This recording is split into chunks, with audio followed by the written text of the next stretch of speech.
On a large pot, we're going to heat up 3 tablespoons of oil so we can go ahead and saute our leeks.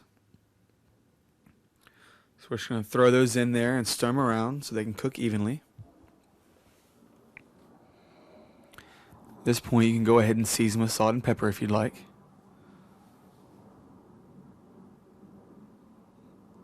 So season and continue to stir. After you can tell that they're tender, we can go ahead and add our garlic.